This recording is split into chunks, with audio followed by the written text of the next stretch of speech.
บ่อาจเปรียบได้กับคำใดคำนี้ยิ่งใหญ่ความหมายเกินจะบรรยายเป็นคำเว้าสั้นๆแต่มีความหมายจากใจสื่อความหมายเป็นตัวแทนของความเมตตาห้อยดวงใจร่วมกันด้วยความปราณีสั่งสอนลูกนี้ให้เป็นคนดีของสังคม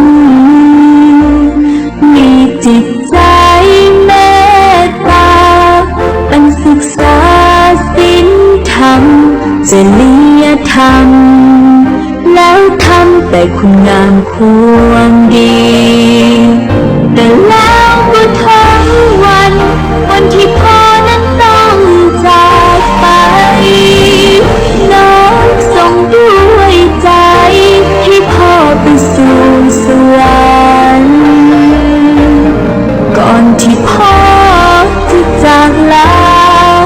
พ่อยิ้มย้ำเป็นครั้งสุดท้ายก่อนจะจากไปให้เจ้าเฮ็ดดีทำดี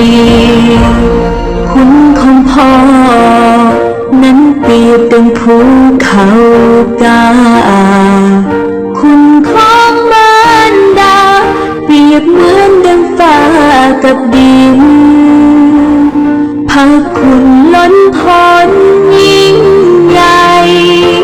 บ่อาจทดแทนหมดสิ้นศาสนามีจริงขอเป็นลูกพ่อตลอดไป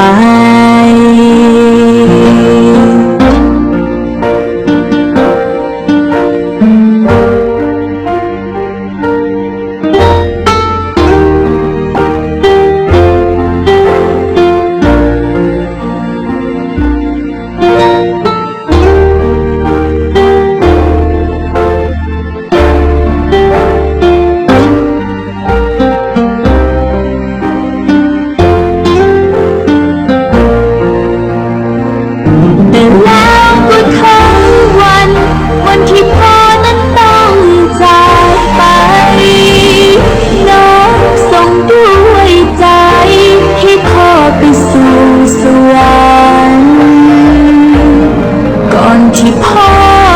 จะจากลาพ่อยิ้มย้ำเป็นครั้งสุดท้ายก่อนจะจากไป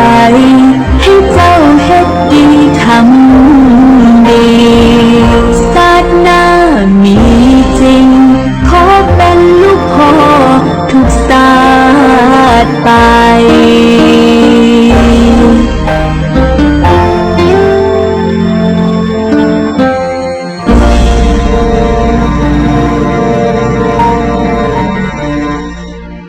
เสรีลาวก้าวสู่ลาวเสรี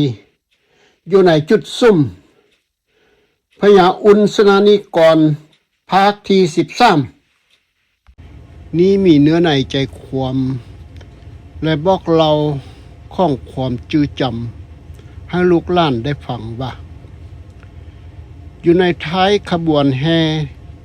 นี้เป็นการเตรียมการไว้เพื่อกรณีที่อาจเกิด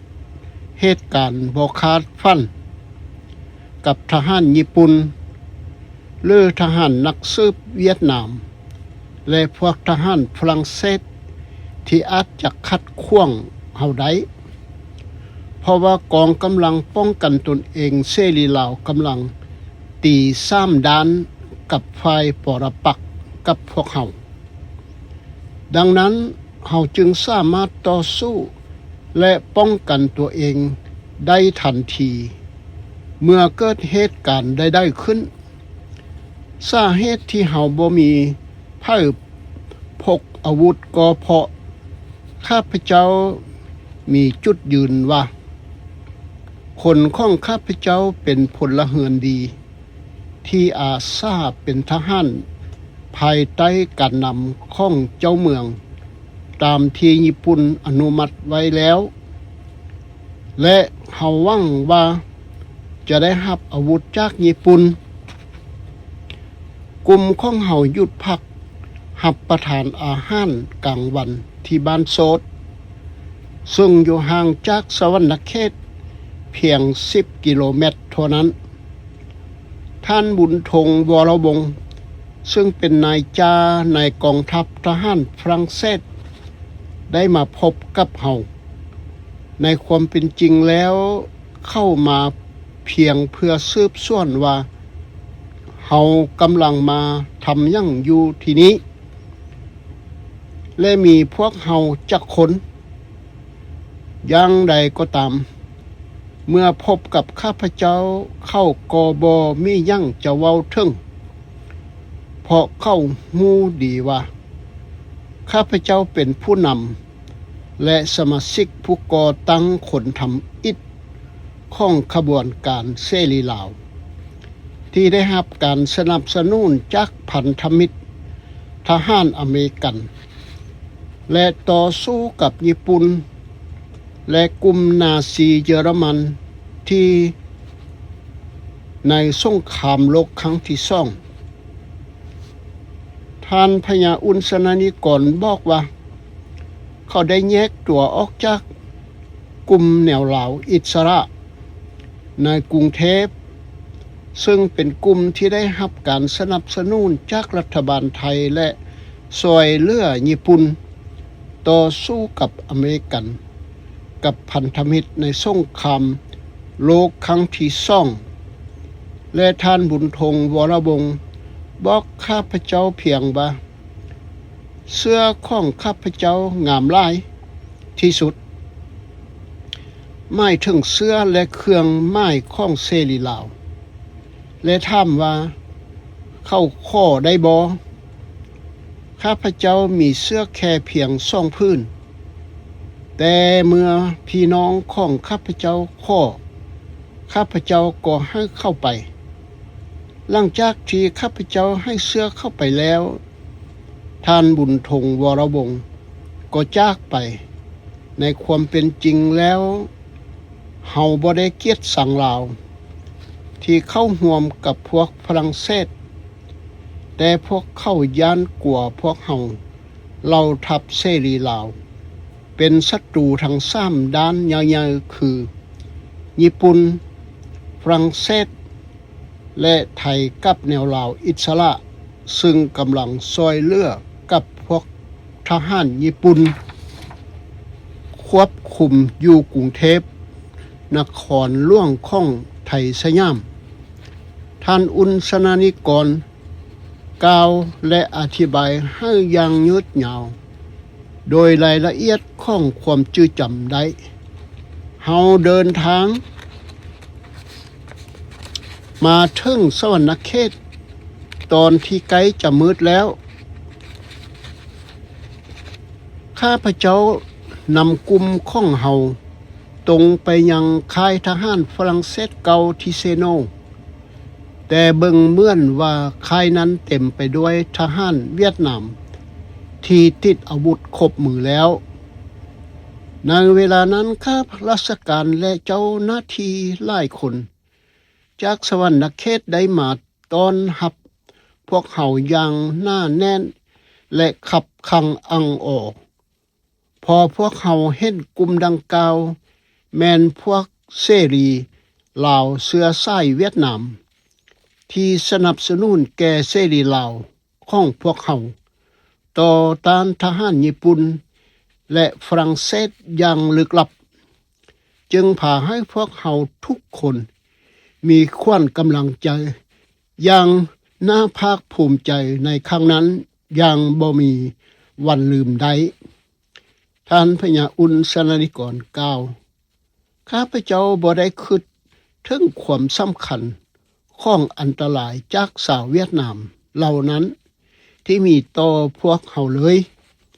ข้าพเจ้าคือแต่เพียงว่าเฮาเป็นเจ้าของแผ่นดินและชาวเวียดนามเป็นเพียงแขกรับเชิญดังนั้นข้าพเจ้าจึงบอกว่าในเมื่อลาวได้รับเอกราชแล้วมีทหารลาวหลายห้อย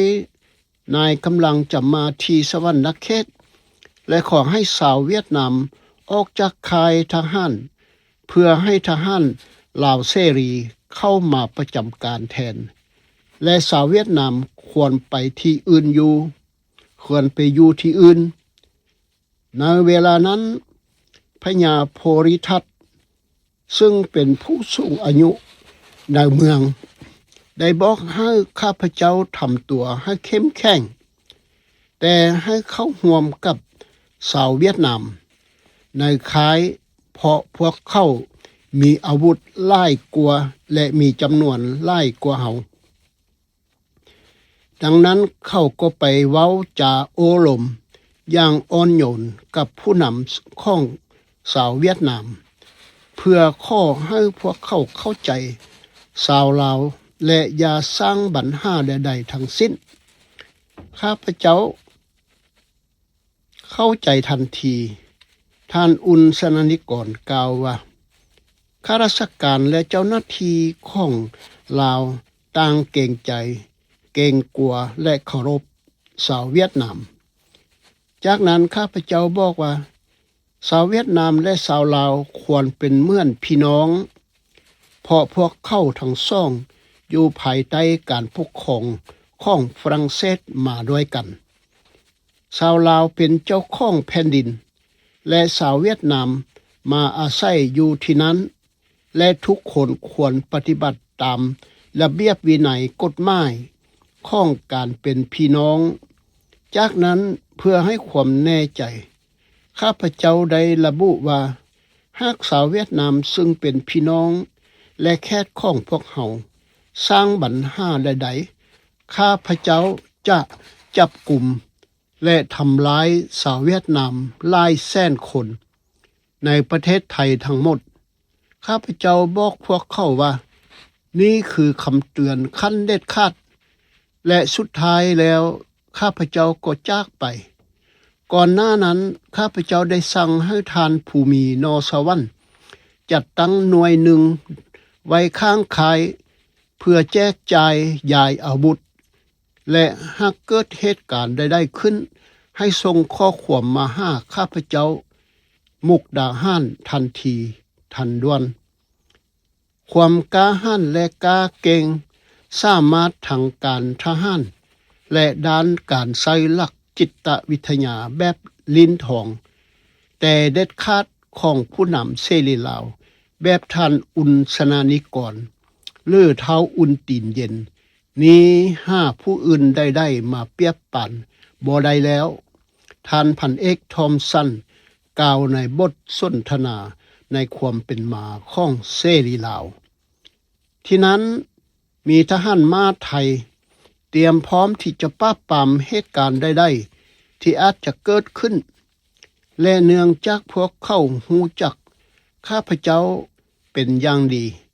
พวกเขาจึงทำความเคารพข้าพเจ้าทุกเทื่อที่ข้าพเจ้าเดินทางไปและชาวเวียดนามเหล่านั้นคิดว่าทหารม้าเหล่านี้อยู่ภายใต้คำสั่งของข้าพเจ้าและจะให้ความช่วยเหลือข้าพเจ้า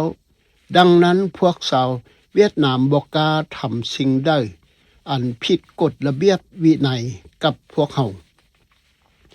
ท่านอุนสนานิกรกล่าวแล้วห้วนคืนของความจือจำได้ในทันทีที่ข้าพเจ้าตื่นนอนในเช้าของหุงอรุณวันมาขึ้นมาพวกชาวเวียดนามจากมุกดาหารและสวรรณเขตก็มาพบข้าพเจ้าและเสนอให้เฮาร่วมมือกันสั้นพี่น้องโดยพวกเขาจะอยู่ที่นี้จนกว่าจะสามารถเดินทางกลับเวียดนามได้ข้าพเจ้าตกลงโดยมีเงื่อนไขว่าพวกเขาจะต้องอยู่ภายใต้คำสั่งของข้าพเจ้า และอยู่เงื่อนไขว่าพวกเขาอยู่ภายใต้กฎหมายของแห่งราชอาณาจักรลาวและหากเกิดเหตุการณ์ใดๆพวกเขาจะต้องถูกดำเนินคดีในศาลลาวชาวเวียดนามตกลงและเขาก็เดินทางกลับไปยังสวรรณเขตนั่นหมายความว่ากลุ่มของข้าพเจ้าเสรีลาวได้ยึดของสวรรณเขตได้สำเร็จโดยปราศจากการโต้ตานใดๆการจัดตั้งรัฐบาลใหม่ทันทีที่เฮาเดินทางกลับถึงสวรรณเขตประชาชนและข้าราชการของสวรรณเขตนับแสนคนก็มาต้อนรับเฮาข้าพเจ้ามีความสุขอย่างบอกบ่ถึกท่านอุนสนานิกรกล่าวห้วนคืนลั่งในความจื้อจำพอคิดว่าความคิดเห็นของพวกเขาสนับสนุนข้าพเจ้าแต่ในความเป็นจริงแล้วพวกเขามีความสุขที่ได้เห็นพี่น้องของพวกเขาที่นี่รอดจากการกดขี่ข่มเหงของญี่ปุ่นและเข้าร่วมกับข้าพเจ้าผู้นำขบวนการเสรีลาวเพื่อลาวเสรีของท่านอุนสนานิกรและตอนนี้กำลังกลับคืนสู่ครอบครัวและความมีสิทธิเสรีภาพของชาวลาวข้าพเจ้าได้เว้าโอ้หลมกับพวกเขาเกี่ยวกับความรักษาและเอกราชของลาวซึ่งทุกคนเข้าใจดีถึงความแตกต่างระหว่างชาตินิยมความรักษาและลัทธิคอมมิวนิสต์หัวหุนแหงเพื่อผลประโยชน์ของชาติอื่นและพวกเขาทุกคนก็เห็นด้วยที่จะให้ความร่วมมือหลังจากนั้นข้าพเจ้าได้เรียกประชุมข้าราชการทุกคนในแขวงสวรรณเขตเพื่อแบ่งปันตำแหน่งและหน้าที่ให้เหมาะสมกับความรู้ความสามารถที่ความรับผิดชอบต่างๆ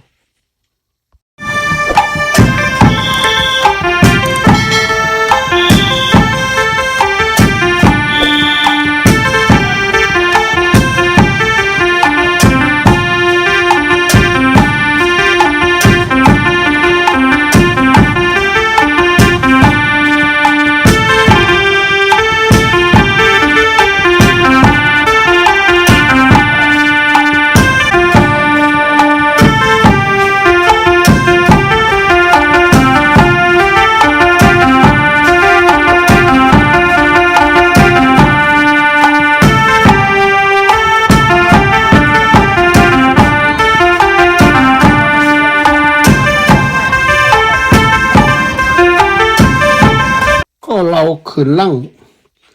อีกเงินหนึ่งเพื่อว่าให้มีความจดจำและจื้อจำไว้ในบริบทของปี 1943 ในช่วงปลายปี 1943 ท่านอุนสนานิกรเป็นบุคคลสำคัญผู้ที่หนึ่งในขบวนการชาตินิยมลาวเสรีที่สร้างตั้งขึ้นในช่วงเวลาก่อนหน้านั้นสถานที่ท่านได้เคลื่อนไหวหลักอยู่ในสวรรณเขตและบริเวณโดยรอบจึงต้องประเสริญกับสถานการณ์ทางการเมืองที่ซับซ้อนของกลุ่มอินโดจีนภายใต้การยึดครองของญี่ปุ่นกิจกรรมทางการเมืองท่านทำงานเพื่อขบวนการลาวอิสระซึ่งมุ่งมั่นที่จะได้รับเอกราชจากระบอบอาณานิคมฝรั่งเศสช่วงเวลานี้โดดเด่นด้วยความพยายามของท่านในการจัดตั้งการต่อต้านในท้องถิ่นและสร้างพันธมิตรโดยมักเดินทางข้ามไปมาระหว่างลาวและไทยแต่แล้วการเลือกทางการเดินการเมืองแยกออกจากพรรคแนวลาวอิสระย้อนแนวคิดส่วนทางกันคือแนวลาวอิสระตั้งอยู่กรุงเทพให้การสนับสนุนฝ่ายจักรพรรดิญี่ปุ่น และนาซีเยอรมนีส่วนเสรีลาวเพื่อลาวเสรีโดยการนำ ของทานให้การสนับสนุนฝ่ายสัมพันธมิตรอเมริกันโดยได้รับการช่วยเหลือให้อาวุธยุทโธปกรณ์เสบียงอาหารจากทหารอเมริกันขององค์การ OSS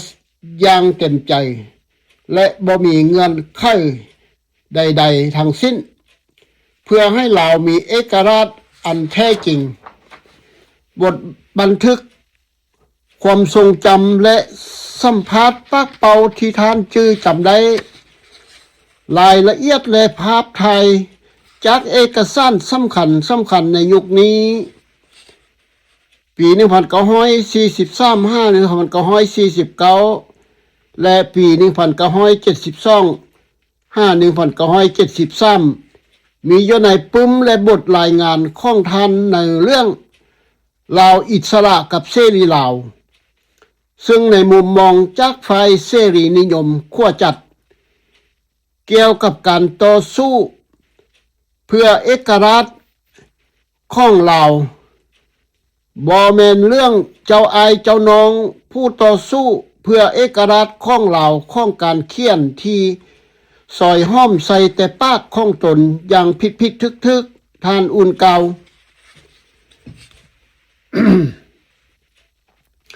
ก่อนที่ข้าพเจ้าจะเดินทางไปสวรรคเขต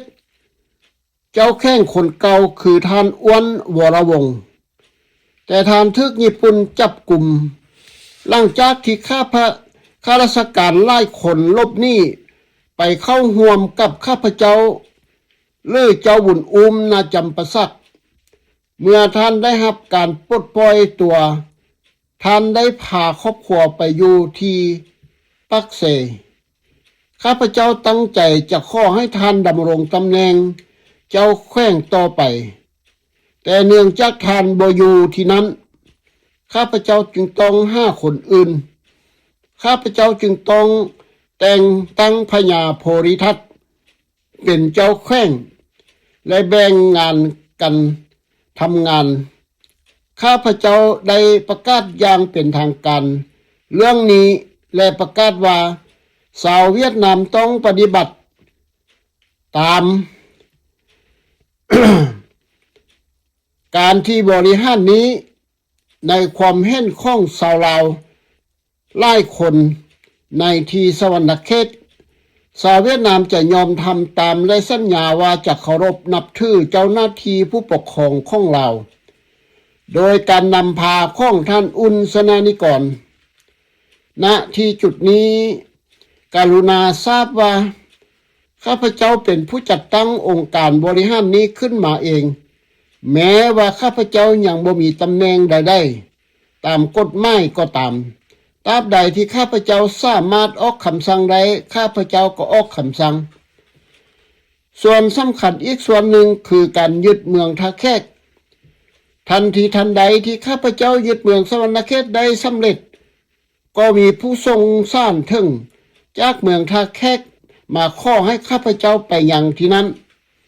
ผู้ทรงสร้างคนนั้นทึกทรงมาโดยกลุ่มคนกลุ่มหนึ่งซึ่งห่วมถึงพี่ชายของข้าพเจ้า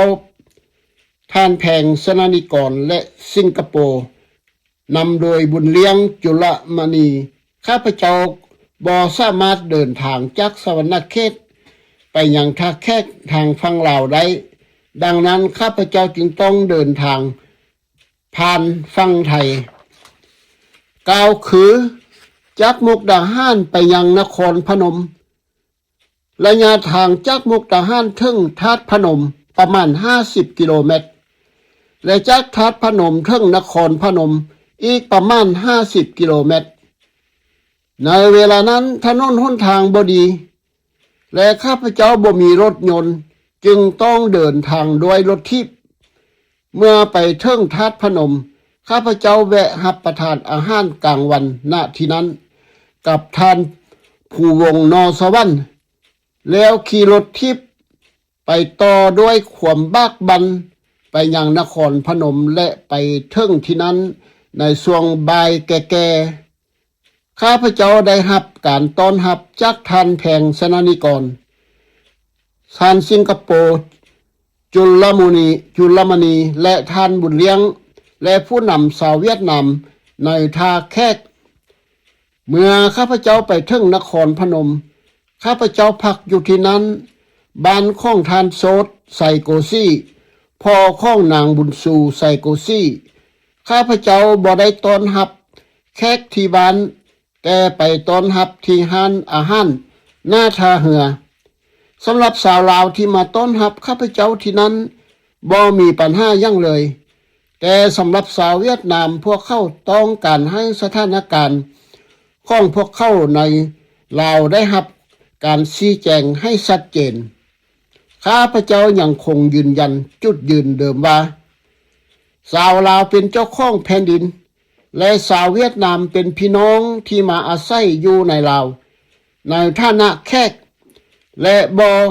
ว่าพวกเขาจะทำยั่งเหตุยั่งก็ตามพวกเขาต้องอยู่ภายใต้กฎหมายของลาวและสาวลาวต้องเป็นผู้บริหารประเทศสาวเวียดนามขอให้เฮาเป็นพี่น้องและร่วมมือกันซึ่งข้าพเจ้าบ่สามารถเห็นด้วยได้ผู้นำลาวข้อพบกับข้าพเจ้าและขอให้ข้าพเจ้าอนุมัติคำข้อของเวียดนามก่อนจากนั้นจึงสังเกตสถานการณ์จริงก่อนที่จะตัดสินใจใดๆโดยขึ้นอยู่กับความคิดเห็นของข้าพเจ้าเกี่ยวกับจุดแข็งและจุดอ่อนข้าพเจ้าเห็นด้วยกับเรื่องนี้และบอกกับสาวเวียดนามว่าซึ่งทำให้พวกเขายินดีและพอใจจากนั้นข้าพเจ้าและคณะก็ข้ามแม่น้ำคลองไปยังท่าแขกในวันเดียวกันนั้นทางฝั่งไทยผู้ว่าราชการจังหวัดนครพนมในขณะนั้นคือทานประกอบอังสุรังสิงห์ซึ่งเคยเป็นผู้ว่าราชการจังหวัดน้องคายมาก่อนเมื่อข้าพเจ้าไปถึงข้าพเจ้าคาดหวังว่าจะได้รับการสนับสนุนจากผู้คนในพื้นที่แต่สถานการณ์กลับบ่เป็นเช่นนั้นผู้คนที่มีญาติพี่น้องผู้นี้มีญาติเป็นสาวฝรั่งเศสเช่นบุญเกิดและบุญเลิศและนูพาดจุลมณีต่างคัดค้านดังนั้นข้าพเจ้าจึงต้องพึ่งพาสาวเวียดนามเสรีเพื่อความปลอดภัยของตัวเองในเมืองท่าแขกมีสาวเวียดนามหลายกว่าในเมืองสวรรณเขตและพวกเขาก็มีอาวุธครบมือส่วนใหญ่เป็นอดีตทหารและบ่มีครอบครัวในเมืองท่าแขกมีกลุ่มบาทหลวงใหญ่และเมสีนิกายโรมันคาทอลิกที่ติดต่อกับสาวฝรั่งเศสนอกเมืองสาวลาวและสาวเวียดนามที่เป็นสาวคาทอลิกต่างอยู่ฝ่ายฝรั่งเศสพวกเขาส่งรายงานความเคลื่อนไหวทั้งหมดของเฮาให้แก่ฝรั่งเศสนอกเมืองจึงฮู้ทุกอย่างที่เกิดขึ้นภายในเมืองนั้นเป็นเหตุผลที่ชาวเวียดนามบ่ยอมให้บาทหลวงและเมสีออกไปนอกโปรดและมักจะมีทหารเวียดนามหรือลาวคอยติดตามไปด้วยเสมอในเวลานั้นฝรั่งเศสได้ตั้งหน่วยทหารไว้ที่เมืองยมราชแล้วและบางครั้งพวกเขาก็ส่งคนมาโจมตีพวกเขาในเมืองท่าแขกฝรั่งเศสที่อยู่นอกเมืองมีพื้นที่ขนาดใหญ่ภายใต้การควบคุมของพวกเขาส่วนพวกเขาที่อยู่ในเมืองพื้นที่ของเขาก็น้อยลงเรื่อยๆพวกเขาในเมืองท่าแขกบ่สามารถออกไปนอกเมืองได้การหาอาหารการกินเป็นเรื่องยากลำบากและพวกเขาต้องพึ่งพาอาศัยฝั่งไทยของฝากแม่น้ำคลองการเข้าเฝ้าเจ้าสายเพชรราชที่เวียงจันทร์หลังจากยึดสวรรณเขตและท่าแขกได้แล้วและนำมาอยู่ภายใต้การปกครองของข้าพเจ้าก็เดินทางไปยังเวียงจันทร์และแต่งตั้งให้ท่านภูมินสวรรค์ดูแลสวรรณเขตและตั้งท่านสิงคโปร์จุลมณีและท่านบุญเลี้ยงและท่านแผงสนนิกรน้องสายของข้าพเจ้าดูแลท่าแขก ในการยึดเมืองสวรรณเขตและทาแขกใดนั้นข้าพเจ้าสามารถยึดเรือและยานพาหนะจำนวนมากมายจากญี่ปุ่นซึ่งแต่ก่อนเป็นของฝรั่งเศสได้เมื่อข้าพเจ้ายึดเมืองเหล่านั้นได้อุปกรณ์เหล่านั้นก็กลายเป็นทรัพย์สินของพวกเขาข้าพเจ้าใช้เรือในการเดินทางไปมาระหว่างท่าแขกและสวรรณเขตส่วนยานพาหนะเหล่านั้นข้าพเจ้าใช้ในการติดต่อสื่อสารกับเวียงจันทร์โดยผ่านทางไปไทยประเทศไทยเมื่อข้าพเจ้าเดินทางถึงเวียงจันทร์ก็มืดแล้วข้าพเจ้าขอเข้าพบเจ้าสายเพชรราชซึ่งดำรงตำแหน่งนายกรัฐมนตรี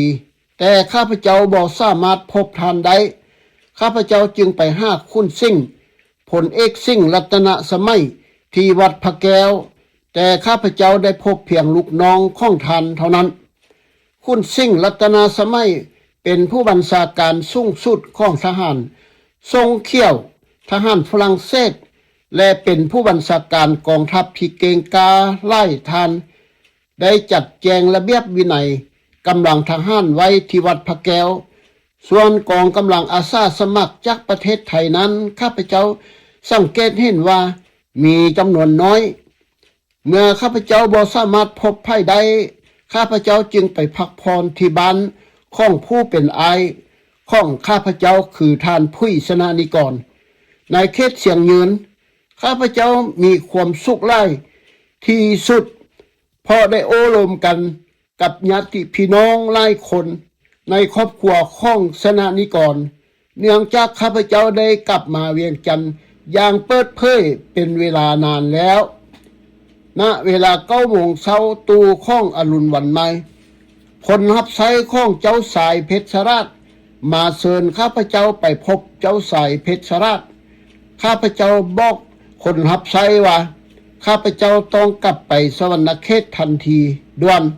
จึงบ่สามารถไปพบท่านได้ขณะที่ข้าพเจ้ากำลังโอ้ลมกับผู้นำของกลุ่มเหล่าอิสระข้าพเจ้าเห็น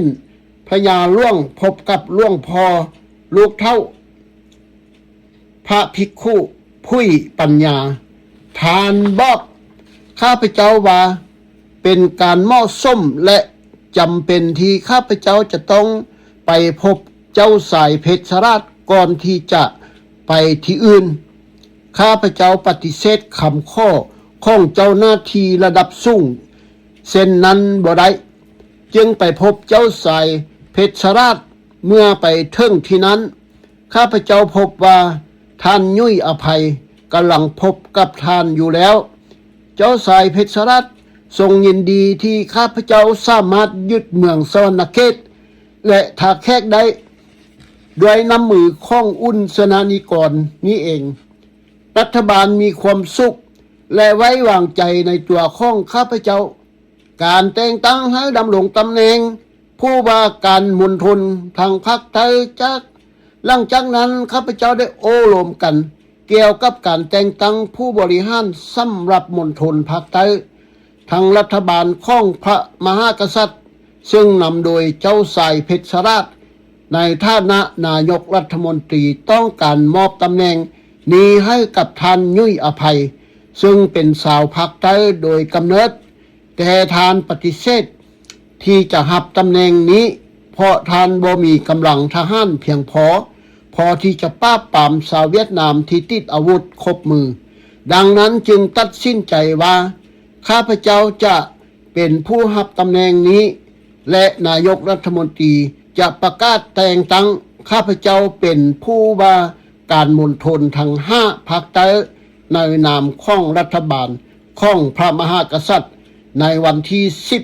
17เดือนกันยาปี1945การประกาศและตำแหน่งนี้แสดงให้เห็นว่าข้าพเจ้ากำลังกลับมาเป็นพลเมืองลาวโดยสมบูรณ์ภายใต้กฎหมายหลังจากที่อยู่นอกเหนือกฎหมายมาตั้งแต่ปี1940และการสร้างตั้งพรรคเสรีลาวเพื่อให้ลาวเป็นเสรีมีประชาธิปไตยอันแท้จริงในปี1941ซึ่งมีอายุอันเก่าแก่กว่าพรรคการเมืองอื่นๆของลาว การแต่งตั้งข้าพเจ้าเป็นข้าหลวงใหญ่ประจำแขวงทางภาคใต้ทั้ง5แสดงให้เห็นว่าแนวคิดของเจ้าสายเพชรราชคือการห่วมประเทศจากเหนือจนฮอดใต้แม้ว่าเจ้าสายเพชรราชจะเป็นเพียงนายกรัฐมนตรีของรัฐบาลพระบาทสมเด็จเจ้าศรีสว่างวงศ์แห่งราชอาณาจักรลาวล้านสางหลวงพระบางก็ตามชาวลาวหลายคนและชาวต่างประเทศต่างชาติไม่ถึงข่าวสารมวลชนเข้าใจผิดจนบ่ฮู้ว่าไผเป็นไผในการนำพาเสรีลาวก้าวสู่เพื่อให้ลาวมีเสรีภาพมีเอกภาพแห่งดินแดนแห่งพระเจ้าผู้ศักดิ์สิทธิ์ว่าการรวมชาติลาวเสื้อสายไตลาวอันยิ่งใหญ่เป็นผลงานของกลุ่มลาวอิสระซึ่งบ่เป็นความจริงข้าพเจ้าเป็นคนแรกทำอิฐ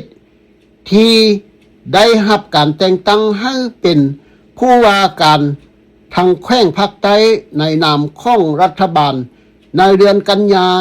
1 เดือนก่อนที่กลุ่มลาวอิสระจะก่อตั้งขึ้นในวันที่12 เดือนตุลาของปี 1945 ท่านอุนสนานิกรกล่าวเพื่อให้พี่น้องลูกหลานและปวงชนลาวในดินแดนแห่งพระเจ้าผู้ศักดิ์สิทธิ์เพื่อจื้อจำเอาไว้ในความเป็นจริงข้าพเจ้าเป็นหนึ่งในผู้ก่อตั้งและผู้นำของขบวนการเสรีลาวแข้งภาคใต้ที่ข้าพเจ้าได้รับการแต่งตั้งให้ดูแลและได้แก่ทาแขกสวรรณเขตอัตตปือสารวันและจำปาสัก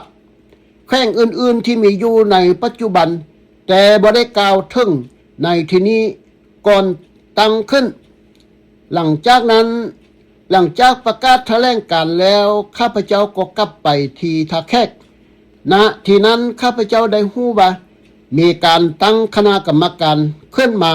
เพื่อสอบสวนเรื่องที่ข้าพเจ้าเอาเงิน 5,000 กิบไปโดยบ่ได้รับความยินยอมจากคนอื่นบุคคลที่เรียกร้องให้มีการสอบสวนนี้คือท้าวซาท้าวบุญลับและท้าวสุขคำทัดจุลมณีพวกเข้าทั้งหมดสนิทสนมกับทหารฝรั่งเศสในป่าเป็นอย่างดีข้าพเจ้าบ่สนในการสอบสวนนั้นเลยเพราะในการเดินทางจากท่าแขกไปยังเวียงจันทร์ด้วยรถยนต์ส่วนตัวของข้าพเจ้าเองที่ได้มาจากญี่ปุ่นข้าพเจ้ายอมต้องการเงินอย่างแน่นอนจุดประสงค์ของพวกเขาในการสอบสวนข้าพเจ้าคือเพื่อทำลายให้สื่อเสียงของข้าพเจ้าคืออุนสนานิกรในฐานะผู้พิสิทธิ์ทะแคกเสื่อมเสียเท่านั้นสิ่งที่กล่าวมานี้ล้วนแล้วแต่มีความจริงเพื่อห้วนคืนประวัติศาสตร์ของชาติลาวในความจื้อจำของข้าพเจ้าเล่าเหตุการณ์ปราศจากเอาสื่อเสียงของคนอื่นมาเอกอังทะนงตัวเพื่ออยากดังอยากเด่นอยากได้อำนาจได้ปราศจากความจริงสู่ลูกหลานในวันนี้ท่านกล่าวด้วยความหนักแน่นส้มเป็นลูกผู้ชายเต็มตัวและยศท่าบรรดาศักดิ์ของอดีตทหารมานั่นเอง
สน